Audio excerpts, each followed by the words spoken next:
langue arabe avant d'enchaîner le parler en français. مساء النور. اليوم حضور كريم، شكرا على تلبية الدعوة. اليوم كمدير المركز الثقافي المغربي دار المغرب سعيد جدا بإعطاء انطلاقة رسمية لفعاليات الدورة الأولى لمعرض دار المغرب للكتاب والأدب المغربي، والذي ينظم بشراكة مع جمعية باسكال ومع وزارة الثقافة والاتصال المغربية ومع شبكة دار النشر بالمغرب. اليوم يشكل بالنسبة لدار المغرب حدث متميز من أجل إبراز الإبداع الأدب لدى الجالية المغربية، وهو إبداع غني، ونحن وأنتم كمغاربة ونحن كمركز ثقافي مغربي فخورين جدا بهذا الإنتاج الفكري لمغاربة كندا. Merci d'avoir accepté l'invitation du Centre culturel marocain et de ses partenaires, notamment notre partenaire canadien, l'association Pascal présidée par M. Kamal Kiran. C'est un événement pour le Centre culturel marocain exceptionnel. C'est un événement que Dar al-Maghrib a programmé depuis très longtemps, et on est très heureux de voir le lancement aujourd'hui de la première édition du salon Dar al-Maghrib du livre et de la littérature marocaine. Je te remercie pour ton invitation. Je voudrais vous dire que je suis extrêmement honoré et j'ai au moins 3 choses à vous dire. La première, c'est qu'au Maroc, il va devenir de plus en plus essentiel que les talents qui existent ici soient connus et reconnus. Donc tout à l'heure, j'ai eu une discussion avec Sibni Kelen de l'association Passerelle, et on va faire en sorte justement que ce soit possible. On a créé avec mon ami Abdelkader Tnani une collection qui s'appelle Le Royaume des idées, où évidemment les écrivains qui vivent ici, les écrivains marocains, pas seulement marocains, tous qui vivent ici, pourront publier des textes, de la littérature, des essais. Évidemment, le contact est pris, et je voulais aussi vous parler de cette association des gens du livre de Mogador, 3e point. Les livres ont toujours été ce passage secret qui nous relie. Et la littérature, un chant de cœur rassembleur des gens issus de toutes les confessions, de toutes les appartenances. Il y a une citation de Louis Aragon qui me tient à cœur. La littérature est une affaire sérieuse pour un pays, elle est au bout du compte son visage. L'organisme Passerelle que je dirige depuis quelques années est heureux de s'impliquer comme partenaire avec le ministère de la Culture du Maroc, l'association des éditeurs du Maroc, à cette magnifique célébration du livre Des mots de la littérature, organisée par le Centre culturel marocain, sous la bannière de la culture plurielle au service du vivre ensemble. Cette première édition, comme on peut le constater, donc, met en valeur les écrits des auteurs issus du Maroc et les auteurs canado-marocains, je dirais. Il y a un bon nombre d'auteurs intellectuels pour promouvoir au Canada la littérature de consonance marocaine et faire découvrir les noms, parce que on ne cesse de voir que parmi la communauté, je dirais parmi les communautés, les noms, on ne les connaît pas comme il faut. Jamaldine donc Tadlaoui, enseignant à l'université j'ai 3 casquettes en fait. Tout d'abord à l'université de Montréal, où j'enseigne la sociologie du monde arabe, méthodologie, sociologie. À l'université du Québec à Montréal, où j'enseigne différents cours, y compris des cours de maîtrise et de bac, intervention interculturelle, l'évolution de la famille, et j'en passe. Et bien entendu, depuis 2008, existe au Canada, au Québec, le seul programme de maîtrise en médiation interculturelle qui depuis 2009, a donné sa première ces premiers lauréats jusqu'à aujourd'hui.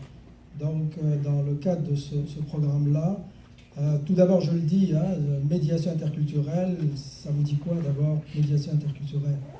On pense tout de suite au conflit, n'est-ce pas? Mais loin de nous de travailler uniquement dans le cadre de résolution de conflits, mais de rapprochement interculturel. Et c'est le lien que je fais avec l'animation de cette table ronde qui permettra à tout un chacun de nos invités de nous parler de ce vivre ensemble, de ce rapprochement, de partager avec vous. Le titre qu'on m'a donné, c'est bien le rôle de l'intellectuel dans la promotion du vivre ensemble et le renforcement du dialogue interculturel. Tout d'abord, avant d'entamer justement la discussion. Merci à la Maison du Maroc de nous avoir offert cette possibilité de venir débattre ici. Moi je suis Rachida Azdouz, je suis psychologue, je suis spécialiste en relations interculturelles à l'Université de Montréal et je pense que ça suffit. À cet événement, premier salon du livre du Maroc au Canada, je suis vraiment ravie. Et moi je suis historienne, spécialiste, si j'ose dire, en histoire des femmes, histoire du genre, et je travaille actuellement sur des migrations maghrébines comparées entre les religions, plutôt juifs marocains au Québec et en France, et comparées aussi par rapport aux diasporas. Alors est-ce que je fais de l'intervention interculturelle? Je ne crois pas, mais bon, comme historienne, je fais ce que je peux. Jaïden, je vis et j'écris à Casablanca. Voilà. Depuis des années. Et je suis content d'être parmi vous et merci de m'avoir invité. Merci. Je félicite d'abord les organisateurs pour ce salon. Merci pour l'invitation. Je suis donc Mohamed Naji. Je suis linguiste de formation, auteur et j'ai écrit sur l'immigration, les langues et les cultures au Maroc. Et je préside actuellement le Centre Sud-Nord pour le dialogue interculturel au Maroc et je réside à Fès. Merci. Je suis d'accord avec cette invitation. J'ai assisté à l'inauguration en 2012 de ce centre et j'avoue vraiment ma grande satisfaction de voir la transformation grâce à ce jeune homme qui a à la littérature orale et à la... Alors, Kamel Mkelen, ça fait 16 années que je vis, que j'écris à Montréal. J'enseigne le français à la commission scolaire Pointe de Lille et donc je dirige une association qui a jusqu'à date invité, je dirais à peu près 90 auteurs pour parler de leur œuvre et de leur écrit. Une magnifique expérience avec un projet qu'on a fait avec un monsieur, Mohamed Sadri, qui s'appelle le projet Les 1000 et une soirées littéraires. On avait donc exploré toutes les sensibilités littéraires qui se trouvent au sein de la littérature québécoise et des Québécois issus des communautés. Une expérience que j'ai traduite aussi au sein de la télévision en étant que j'anime donc jusqu'à date une émission littéraire qui s'appelle Art et Lettres et où on interpelle des auteurs, des médiateurs, des acteurs culturels et des présidents d'associations. Voilà. Et le renforcement du dialogue interculturel. Alors, comme on est entre nous, on va pouvoir faire notre règle commune afin que si vous souhaitez intervenir par rapport à une dimension du sujet, il suffit de demander la parole et puis on va vous la donner pour qu'il y ait plus de synergie, plus de discussion entre nous. Oui, on m'a suggéré quelques questions que je vais essayer de vous poser d'une certaine façon, mais pour ma part, dans la mesure où, et là on va faire le lien avec l'intervention, le rôle de l'intellectuel dans la promotion du vivre ensemble et le renforcement du dialogue interculturel. À mon goût, ce titre-là, il est pas mal étendu et pas mal large. D'accord ? Alors, on va essayer de le limiter en fonction de vos représentations de ce qu'est d'abord l'intellectuel pour vous. Qu'est-ce que c'est ? Pas peut-être est-ce qu'il est à l'image de l'intellectuel engagé tel que le définissait Sartre ? Est-ce que le rôle de l'intellectuel à travers ces conférences, ces écrits, ce vivre quotidien que pour vous représente d'abord ce concept. Quand on a une grande gueule, c'était quel est le rôle des intellectuels dans la promotion du vivre ensemble et du dialogue interculturel. Avant de répondre à la question, je pose la question, vivre ensemble, de quoi parle-t-on? Parce qu'avant de polémiquer sur le comment vivre ensemble et quel modèle d'aménagement de la diversité devrait-on prôner, il faut d'abord de quoi parle-t-on? Donc j'ai quatre variantes du vivre ensemble. Le vivre et laisser vivre, c'est l'idéal multiculturaliste. Le vivre comme, qui est l'idéal républicain à la française. Le vivre avec, qui est l'idéal interculturel. Le vivre contre, tout contre. Aimez-vous les uns les autres. Et le vivre envers et contre. Donc voilà les 5 variantes du vivre ensemble autour desquelles se déroule ou s'articule le débat sur le vivre ensemble, ici et ailleurs d'ailleurs.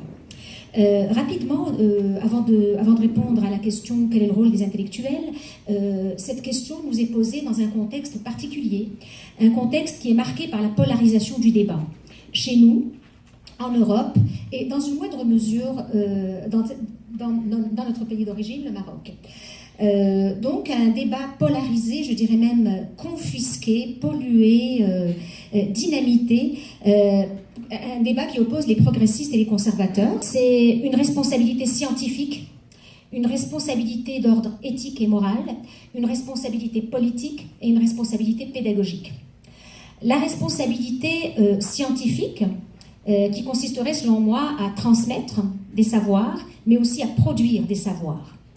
Transmettre des savoirs, c'est-à-dire remettre les savoirs et la raison critique au cœur d'un débat qui est actuellement dominé par l'émotion, les faits alternatifs, le témoignage et les perceptions hissées au rang de données probantes.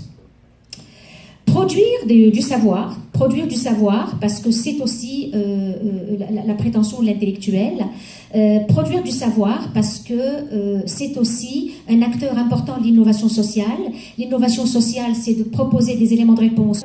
Et la manière dont elle pose les problèmes, je pense, nous indique beaucoup de voix par rapport à ce que serait la posture idéale finalement de l'intellectuel. Et dans un monde peut-être pas idéal, mais dans un monde rêvé, hein, je dirais.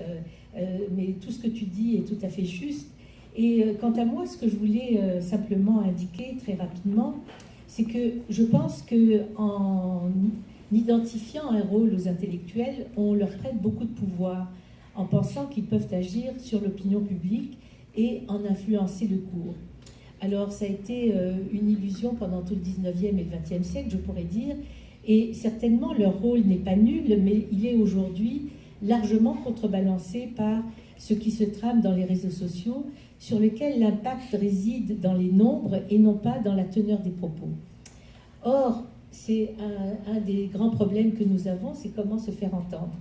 D'où peut-être cette transformation un peu du paradigme dans lequel on est, une grande vague d'anti-intellectualisme extrêmement forte, où on ne veut pas entendre ce que les intellectuels ont à dire, et qui se double d'une recrudescence très inquiétante de partis pris idéologiques dans un milieu où, en principe, c'est le règne de la science, de la rationalité et de tout ce que tu décrivais tout à l'heure. Quant à l'intégration de ce vivre ensemble et le rôle de l'interculturel qui nous est proposé, soit à travers Rachida avec ses différents rôles que l'intellectuel, sur lequel on reviendra tout à l'heure pour le bien définir, si tu permets bien. Perspective historique de Yolande qui nous place vraiment avec un arrière-plan ô combien important en vue d'intégrer cette compréhension, on va l'appeler du vivre ensemble, du mieux vivre ensemble, de meilleur vivre ensemble. Donc, je prends 5 minutes pour présenter une idée générale sur le vivre ensemble et le rôle de l'intellectuel. Donc, de tout temps, les intellectuels, les artistes et les hommes de lettres ont œuvré pour la cohabitation des peuples et pour la paix. Ils ne cessent de dénoncer les abus, l'injustice et la violence. Cela a été leur conviction profonde et ils s'y attacheront tant qu'ils ne sont pas l'objet de manipulations politiques aux intentions belliqueuses. Malraux disait avec raison que l'art n'a pas de frontières et qu'il jette des passerelles entre les peuples, indépendamment de leurs spécificités culturelles, raciales et religieuses. En effet, l'art n'a d'autres objectifs que l'élévation de l'esprit, l'affinement des valeurs fondamentales, le respect de la nature, le rapprochement entre les humains. Si la politique peut encore être source de conflits, la politique peut être source de conflits à cause des problèmes insolubles et engendrer des cataclysmes horribles. L'art survient pour tempérer les mentalités et rappeler à l'ordre. Donnons donc plus de moyens aux artistes, aux intellectuels, aux philosophes. Ce sont eux qui mettent des digues et permettent la prise de conscience de ce qui entrave la bonne démarche de la civilisation universelle. Forme de plaidoyer à ce rapprochement interculturel, rapprochement humain, rapprochement et rappel de ce qu'est la dignité humaine, ce que j'appelle, et qui est pour moi aussi au cœur de ce vivre ensemble. Je vais peut-être passer la parole à qui veut la prendre. C'est Carole ? Allez-y. Je vais commencer par le premier argument qui m'a toujours interpellé, celui du vivre ensemble, parce que on a vivre ensemble, on a le vivre ensemble. Moi, j'ai toujours fait la différence entre les deux, quelque part dans les bas-fonds de la politique, pour nous projeter quelque part vers des dimensions où l'on rencontre notre voisin, on parle avec lui pour lui dire « bon, il fait beau, très bien, ça va, merci, bonjour, on s'en va ». Ça, c'est le vivre ensemble, où on est comme assis, où on vit l'un près de l'autre, avec un, comme on dit ici, tricoté serré. Par contre, quand on parle de vivre ensemble, on est dans une intimité qui est fluide entre voisins, entre gens qui se connaissent, et on peut parler, on peut vraiment cohabiter ensemble dans une harmonie, et on peut se fréquenter et être vraiment intime. Donc, pour moi, il y a deux nuances là-dessus.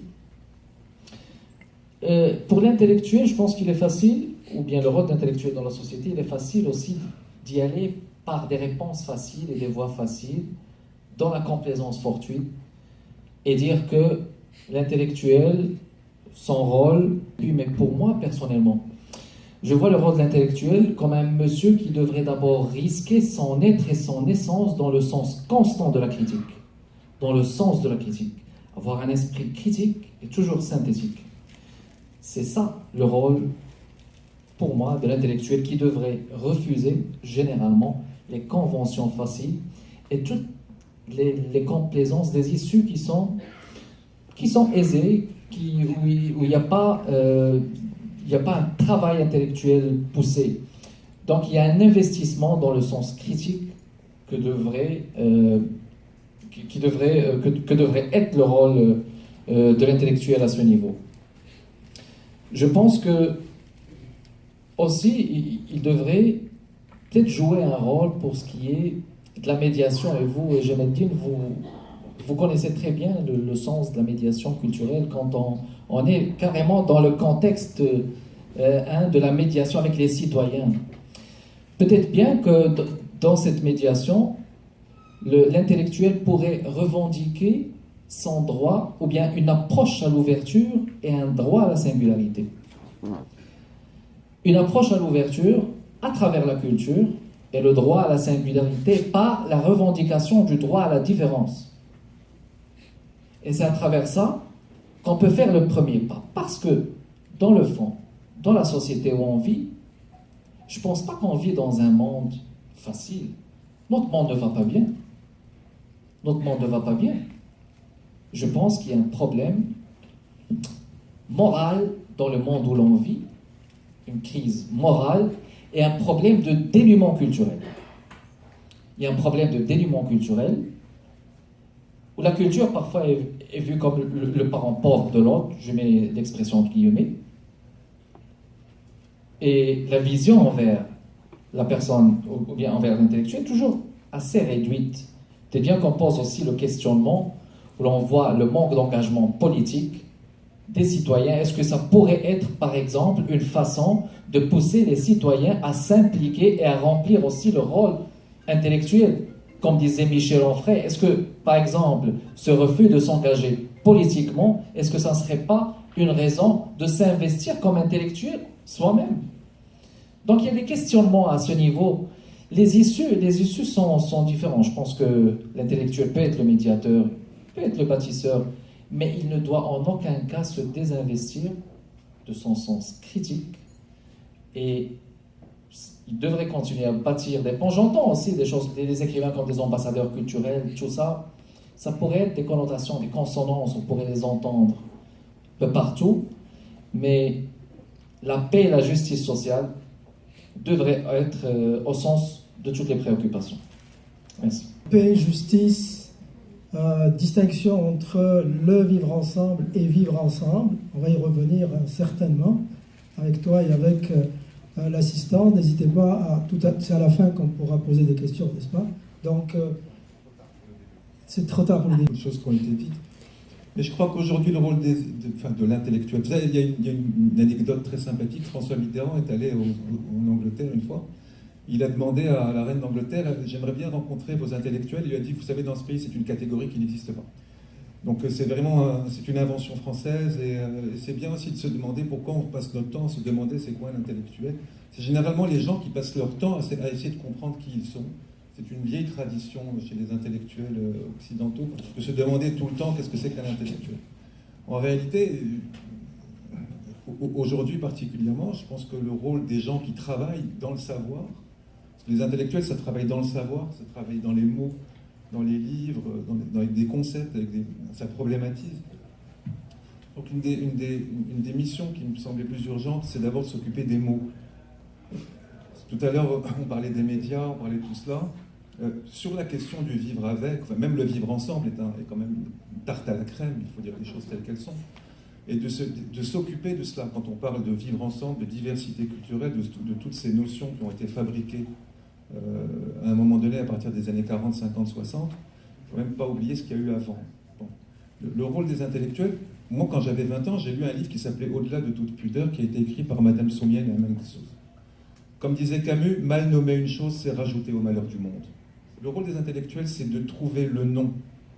Comment on appelle la chose. Et pour ça, il faut aller dans les archives, il faut lire, il faut passer plus de temps à lire qu'à écrire. Et il faut surtout ne pas oublier que notre problème, c'est les mots. Regardez comment on est passé de réfugiés à migrants, c'est-à-dire de personnes vulnérables à cible. Alors, le rôle des intellectuels, c'est de faire ce travail. C'est de dire un réfugié, c'est quelqu'un de vulnérable. C'est un discours très familier au grand champ des médiations interculturelles, dans le sens où analyser une situation, la représenter, proposer des avenues, c'est le travail d'un véritable médiateur interculturel notamment. Et les faiseurs de mots, qui sont les auteurs, les écrivains, doivent justement, et ça c'est le punch que je voulais vous proposer, et être aussi des médiateurs interculturels, des mots pour... Tout simplement dire que parler de l'interculturel, parler de vivre ensemble suppose plusieurs entrées. Et plusieurs entrées. Une entrée conceptuelle, on en a parlé, il y a beaucoup d'auteurs qui ont parlé qui ont disserté sur le vivre ensemble, sur l'interculturel.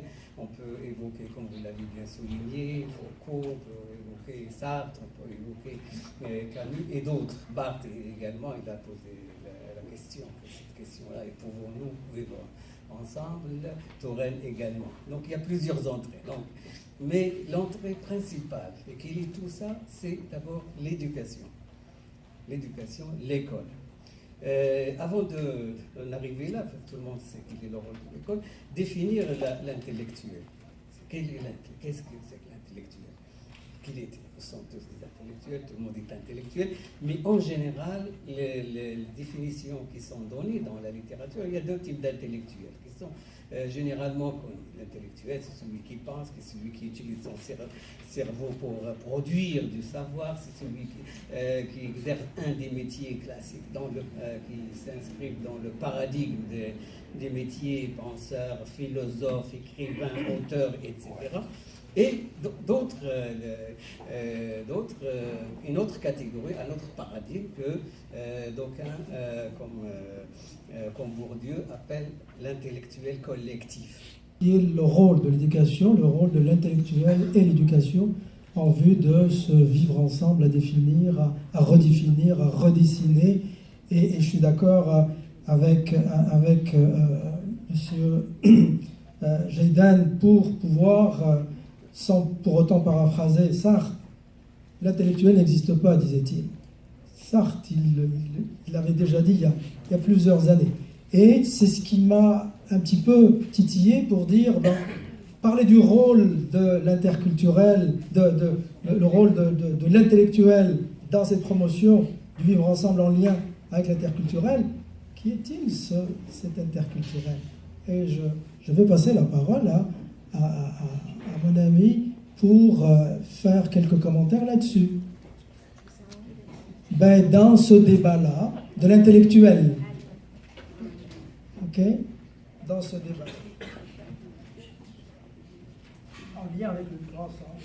Je vais paraphraser Guy Bedos, absolument. Non pas Guy Bedos, mais je vais paraphraser non de l'humoriste qui est mort. Cette posture est une imposture. Comment il s'appelle? Raymond DeVos, c'est ça. Raymond DeVos. Cette posture est une imposture. Donc pour moi, l'intellectuel, ça peut être une posture, ça peut être aussi une imposture. Et ça peut être les deux. Hein, d'accord. Est-ce que l'intellectuel, c'est un universitaire? Est-ce que c'est quelqu'un qui a décroché un diplôme? Est-ce que c'est quelqu'un qui a un doctorat? Est-ce que c'est quelqu'un qui est assis sur un poste de professeur à l'université? Pour ma part, l'intellectuel, c'est d'abord quelqu'un qui pose la question du sens et qui essaie de contribuer à y fournir des éléments de réponse. Je dis bien des éléments de réponse. C'est quelqu'un qui pose des questions, bien plus qu'il ne propose de réponses.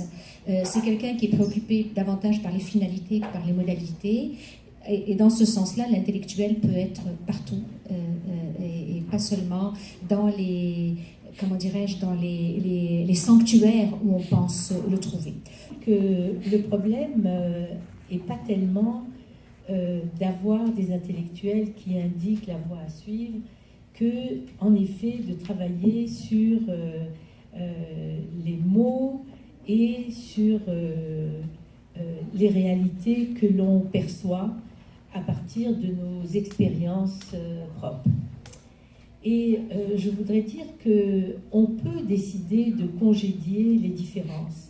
On peut décider de dire nous sommes tous semblables et on va faire ensemble des choses qui nous conviennent. À un moment, je me rappelle, au Québec, on avait l'idée, ce mot n'est plus à la mode, mais de faire des projets de société.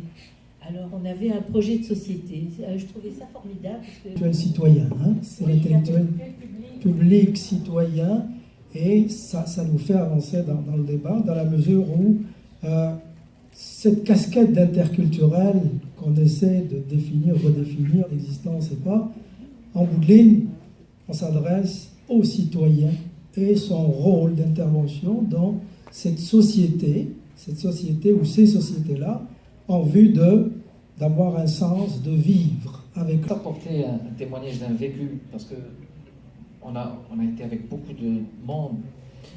À propos de l'interculturel, on se gargarise avec ce mot.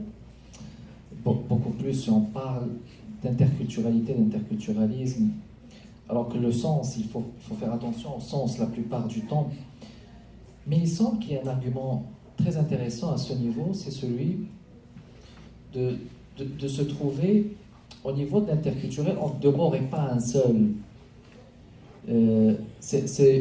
À part le fait c'est de s'accepter soi-même pour accepter l'autre, il faut qu'il y ait une certaine réciprocité, parce que si moi je travaille au niveau de l'interculturel et l'autre ne reconnaît pas cette réciprocité, ce problème est posé. Nous l'avons vécu de manière continuelle durant plusieurs débats, et ce qui émerge souvent, c'est la contestation de la fusion des identités. Cette contestation, peut-être on l'a vu parce que, peut-être au Québec, au niveau du Québec francophone, il y a une certaine tendance à revendiquer ce qui est légitime. Peut-être on rentrera ici dans un débat politique, mais certaines particularités du Québec où on revendique une certaine souveraineté, on ne veut pas se mélanger avec les autres. À ce moment-là, il y a beaucoup de personnes qui résistent. Même dans des débats littéraires, il y a des Québécois qui ne venaient pas parce qu'ils ne croyaient pas à ça. Il faut dire les choses comme ça. Il faut nommer un chat, il faut le dire. Par contre, il y a des gens magnifiques qui discutent. Et je pense, comme disait Yolande Cohen, à ce niveau, je suis d'accord, il faut trouver des points communs. Entre être intellectuel et être éduqué. Il y a des gens qui sont éduqués, qui ont un bon niveau d'éducation, des ingénieurs, des médecins, des pharmaciens, etc., mais qui ne sont pas intellectuels. Pourquoi? Parce qu'ils ne produisent pas de savoir, ils n'écrivent pas, ils ne publient pas, ne créent pas un débat, ne participent pas au débat. Donc voilà, donc l'intellectuel, c'est celui qui participe au débat, qui produit du savoir, qui publie des chroniques, des articles, des contes, qui écrit. Voilà, donc qui a eu un impact sur la société du point de vue culturel et intellectuel. Même chose pour l'artiste. Voilà, cela dit, il faut distinguer entre intellectuel citoyen et intellectuel rétrograde et réactionnaire. Il y en a plein, même aujourd'hui. Pas tous les intellectuels sont des progressistes, ont l'esprit critique et cherchent, c'est-à-dire l'amélioration de la condition des êtres humains. Pensons à la condition féminine au Maroc. Aujourd'hui, il y a un débat sur l'héritage et bon nombre d'intellectuels conservateurs disent « pas question de changer cette loi, c'est la loi de Dieu, c'est la charia ». Vous voyez? Alors que d'autres intellectuels qui ont un esprit plus ouvert ouvrent le débat et disent qu'il y a toujours moyen de réformer cette loi. Hein? La même chose dans tous les pays, il y a des intellectuels qui participent qui soutiennent des guerres, des dictatures, etc. Mais il y a des intellectuels citoyens progressistes qui cherchent la justice sociale, les droits humains. Dont les idées, quelles qu'elles soient, participent au changement et contribuent à traduire les idées en action. Et sans m'attarder là-dessus, il ne faut pas oublier non plus les intellectuels de l'oralité. Parce que certains me concernent plus que d'autres, je ne veux pas prendre trop de place, mais rapidement, effectivement, je vous remercie d'avoir fait cette entrée en matière-là pour me permettre de dire qu'il faut distinguer l'intellectuel du sage. Les intellectuels ne sont pas tous des sages. Et comme le disait mon